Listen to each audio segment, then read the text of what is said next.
साथियों नमस्कार। Real news channel में आपका हार्दिक स्वागत है। भारतीय जनता पार्टी ने संसद में संविधान पर चर्चा इसलिए बुलाई थी कि उस पर आरोप लग रहे थे कि भारतीय जनता पार्टी संविधान बदलना चाहती है।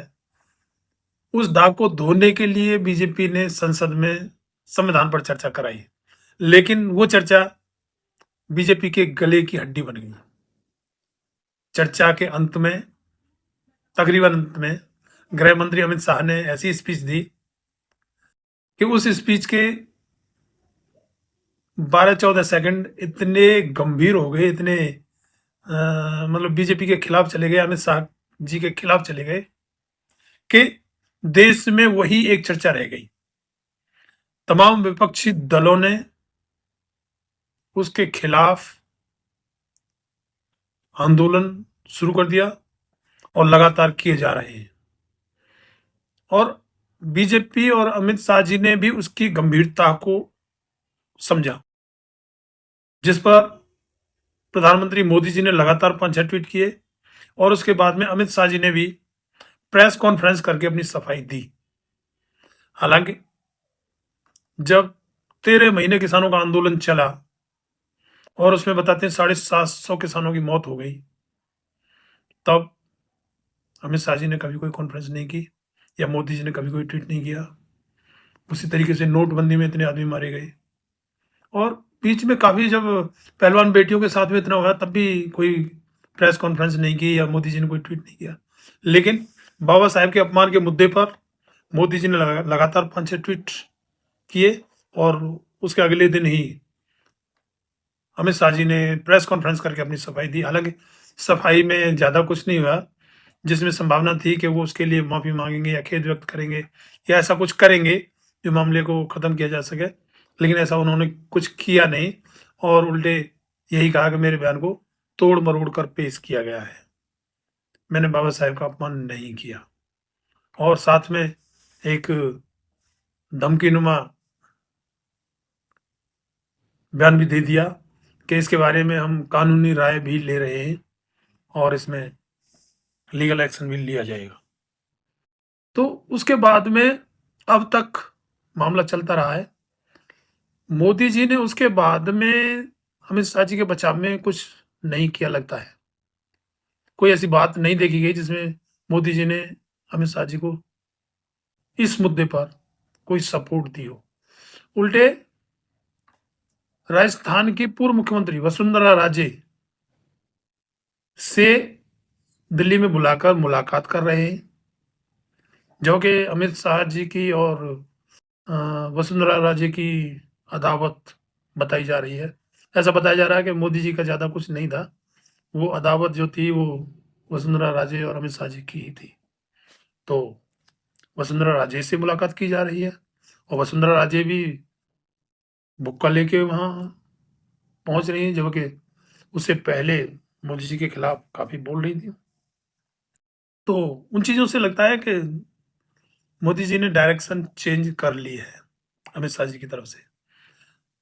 अभी तक कोई ऐसा पॉइंट दिखाई नहीं दिया मोदी जी की तरफ से कि जिसमें ऐसा लगता हो कि भाई जहां अमित शाह जी इतने उसमें फंसे हुए हैं कि जिनके खिलाफ तमाम विपक्षी दल आंदोलन कर रहे हों, और ऐसे में और इसके अलावा एनडीए के जो बागी घटक दल हैं,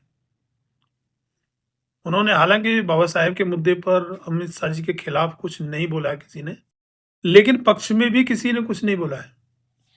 शायद उनको डर लग रहा है। डर यही है कि दलितों का वोट जरूरी है और बाबा साहेब के मुद्दे पर जो भी पार्टी साथ देगी, हालांकि साथ तो दे ही रही है, दलितों को भी पता है, वो दलित उस पार्टी के साथ खड़े नहीं होंगे। मुस्लिम मुद्दे पर पहले से ही बीजेपी को साथ देने वाले जो दल हैं, उनको मुस्लिम पहले ही छोड़ चुके हैं। उन्हीं की वजह से नवीन पटनायक और चंद्रशेखर राव या जगन मोहन रेड्डी पहले से ही किनारे लग चुके हैं, जो वैसे बीजेपी के साथ नहीं थे, लेकिन केंद्र में जो भी बीजेपी बिल लाती थी उनको वो सपोर्ट करते थे। इस वजह से जो नवीन पटनायक उड़ीसा में कितने दिनों से मुख्यमंत्री बने हुए थे और अब के साफ हो गए। उसी तरीके से जगनमोहन रेड्डी सत्ता चला रहे थे पूर्ण बहुमत के साथ में, इस चुनाव में साफ हो गए। उधर महाराष्ट्र में शिंदे जी बीजेपी द्वारा निपटा दिए गए। अगला नंबर वैसे नीतीश कुमार जी का बता रहे हैं, और नीतीश कुमार जी भी बीजेपी को सपोर्ट कर रहे हैं, तो इसका खामियाजा तो नीतीश कुमार जी को भी भरना पड़ेगा, चाहे बीजेपी से हटने का या बीजेपी का साथ छोड़ने का ड्रामा बेशक नीतीश कुमार जी करें, क्योंकि जो भी बीजेपी कर रही है उसमें साथ तो नीतीश कुमार और चंद्रबाबू नायडू और ये चिराग पासवान ही दे रहे हैं। इसका मतलब पब्लिक में सीधा सा मैसेज जा रहा है कि ये जो बीजेपी कर रही है वो नीतीश कुमार, चिराग पासवान और चंद्रबाबू नायडू के दम पर कर रही है। इसी के साथ जयंत चौधरी, जीतन राम मांझी और अनुप्रिया पटेल, ओम प्रकाश राजभर और बाकी जो छोटे छोटे दल हैं उन सबको भी इसका खामियाजा तो भरना पड़ेगा। वो मुस्लिमों का मुद्दा रहा। दूसरे अब जो बाबा साहेब के अपमान का मुद्दा है वो दलितों की तरफ से उन्हें खामियाजा भरना पड़ेगा। दलित उन पार्टियों को नहीं बख्शेंगे या दलित उन पार्टियों को वोट नहीं देंगे अब जो बीजेपी को सपोर्ट कर रहे हैं, क्योंकि उनकी सपोर्ट से ही तो अमित शाह ये बाबा साहेब का अपमान कर रहे हैं या करने लायक हैं। अगर उनकी सपोर्ट नहीं होती तो वो इस लायक ही नहीं होते। तो इनका सीधा सा जो श्रेय जाता है उन दलों को भी जाता है जो बीजेपी को सपोर्ट कर रहे हैं।